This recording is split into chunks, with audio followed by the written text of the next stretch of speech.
Yeah, thanks so much for having me here. And I'm excited to talk about some of our results from the first two waves, understanding interwave mortality in the longitudinal aging study in India, diagnostic assessment of dementia, Selassie-Dodd.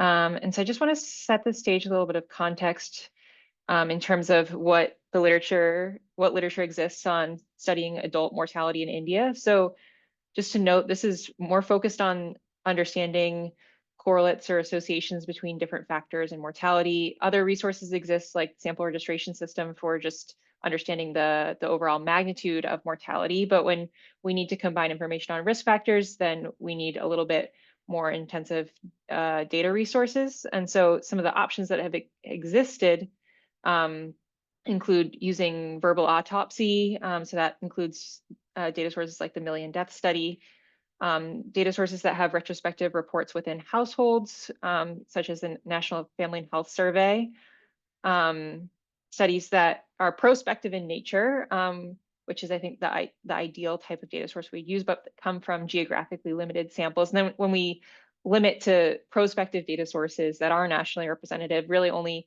one exists or has existed before Lossiedad, which was the India Human Development Survey, which has data from 2005 to 2012, but to note, had limited sort of information on health available. So it was primarily focused on sort of sociodemographic factors and little sort of more clinical information. And so that's, I think, what Lossiedad can add to this picture. So as really the second nationally representative prospective cohort to collect information on mortality, and the first with sort of detailed information on health status.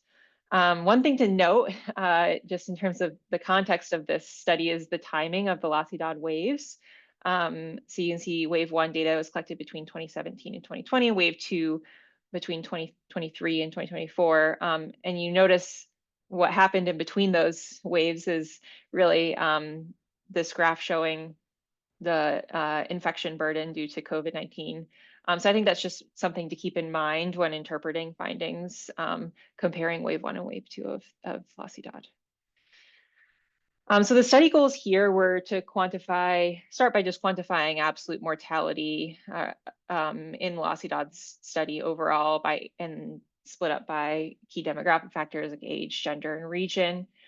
And then the primary goal was to assess correlates of mortality, looking across various measures of socioeconomic status, as well as clinical conditions, with some attention to factors related to dementia, given that Lossiedad was really designed to provide a sort of in-depth assessment of dementia and cognition. And then third, to just describe, at least somewhat to the best of our extent, the impact of the COVID pandemic on what we're seeing. So I think this provides just a good way to sort of introduce what happened to the wave one participants. So we started with about 496 individuals in wave one. Around 7% were lost to follow-up, but about 3,800 were recontacted. And of those recontacted, about 980 died, 2,500 participated in wave two, and a further 260 refused to participate. But although they refused, we do know their vital status. So they're included in the analysis. We know that they survived to the wave two visit. So we do have this 7% that was lost to follow-up. And so when trying to estimate overall mortality, I wanted to try to account for this source of bias in this attrition. And so I estimated inverse probability weights. So these plots show standardized mean differences or raw standardized differences for binary variables for weighted and unweighted results, comparing the full sample to the sample excluding those that attrited from the sample, or we weren't able to relocate. And so what you can see really is that even without weighting, the standardized mean differences are quite small compared to what we would consider sort of a problematic difference. And then when you apply the weights, that basically goes to zero. So we did apply the weights in this study to account for the source of bias, but we don't think that that source of bias would have been large if we had not. So then we use those weights to estimate absolute mortality. And you can see that overall, In the full sample, we estimated the interwave mortality to be about 25% or 6.2 per 100 person years. And with increasing mortality rate by age, we do see a gender difference with higher mortality among men, and this is much more so the case in the younger ages compared to the older ages. So at the highest age group, the mortality is almost equal, but almost double the mortality for men in the 60 to 69 year age group. And you can see over 50% mortality in that 80 plus group. So this is just another way to sort of show some of these mortality figures showing Kaplan-Meier curves here. So you can see the survival probability goes down to about 0.75 with that 25% mortality. You see the gender difference in panel B and the age difference in panel C. And then in panel D, we're showing sort of these regional differences, and you see most of these are fairly overlapping, really not too much going on by these broad regional groupings in India.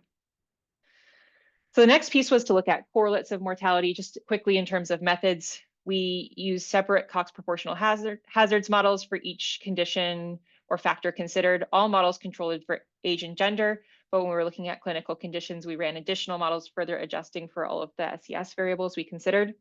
Informant measures, so this is like the JORM IQ code or other measures that report on the physical functioning or like cognition related functioning of the individuals, adjusted for informant type, because in prior analyses we'd seen that had some relation with the reports themselves.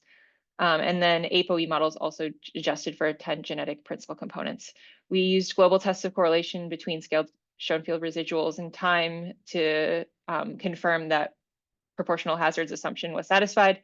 And we did follow up models with interactions by gender to explore heterogeneity. So this shows the main results for the socioeconomic status factors. You can see that we see sort of statistically significant associations for some of these, but not all factors in the expected direction for caste and for education, with disadvantaged caste groups having a higher hazard of mortality, and then advantaged education groups having a lower hazard of mortality, with the same pattern for paternal education, but less precise estimates. And then we see in the sort of expected direction, but largely null results for the two sort of more income wealth type measures, so wealth quintile and consumption quintile. And then we do see this counter to expected association for rural, with sort of less lower hazard of mortality for those in rural settings, potentially due to the COVID-19 context. So that's something that we'll look to confirm in future rounds. When you look at this stratified by gender, I think the biggest pattern that sticks out to me is that for the wealth and consumption variables, we see a pattern indication of larger effects in men compared to women. And so now moving to the clinical characteristics, you can see adjustment for the socioeconomic variables really doesn't change estimates much at all. And that we confirm like a lot of the expected associations we would anticipate with mortality in various health conditions. I think the biggest thing to highlight here is that a lot of the strongest associations, at least among the factors that we've looked at here, right? This is not an exhaustive list of all health conditions, but really what we have in LASIDAD. But you do see that across the things that we do have, the cognitive measures and dementia status really stand out as sort of the strongest correlates of mortality. And then looking at gender stratified models, we see some noise, but maybe some indication for things like biological age, diabetes, and some of the informant reports that we have sort of stronger associations among women compared to men, sort of counter to what we saw with the socioeconomic status variables. And then finally, we wanted to look at the effect of COVID-19. There are some caveats to this. We don't really have a good measure of who had COVID in this setting. The self-report is quite poor, and we don't have sort of biological markers of COVID infections. We do have from the end of life interview data. So when people died, the relatives completed an end of life interview. And we did ask whether the deaths were related to COVID, but only 40 people responded that this was the case, which is probably an underestimate given what we know about the COVID pandemic in this setting.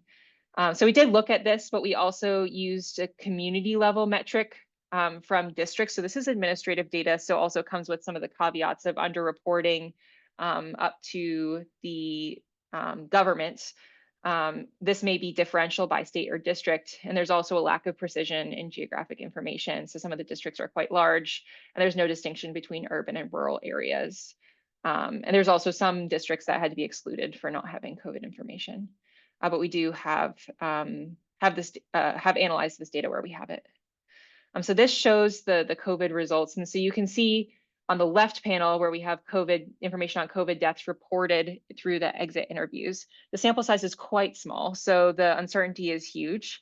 But if you look at the effect sizes, you do sort of see that there's very high associations between the community level metrics of infection and death. So these are associations between the community level metrics of infections and community level metrics of death, and whether the death was death due to COVID as reported in the exit interview. And so you can see quite strong associations there. And then these are deaths from the Lassie-Dodds sample that weren't explicitly due to COVID as reported, but you still see, particularly in quintiles 2 through 4 compared to quintile 1, some indication of a dose response effect, although most of the estimates are null. You see one significant effect for death in quintile 4, and then a sort of breaking of this dose response effect for quintile 5, which may be due to the fact that there's these reporting biases in this data, and those that are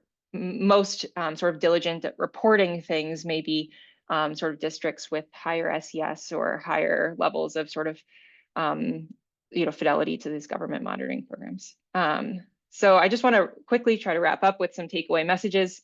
The mortality rates that we found in this study were somewhat higher than what was observed in the IHDS, and I think this could be for a few different reasons. That study had much larger attrition and didn't account for it in analyses, whereas we had this lower level of attrition and accounted for it, and or probably both. Also, the COVID pandemic influencing sort of the context.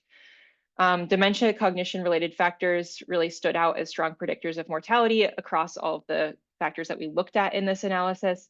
And I think this has implications for substantive analyses on longitudinal cognitive decline or dementia incidence in this context. We really need to take into account and understand the mortality that's happening in the study as well. And just to point out that even with some of the low quality data that we have, we do sort of see some indication in the signal regarding the impact of COVID. So with that, I want to thank the funding of the Lassie-Dodds investigators and the institutions that have contributed to the study. Thanks.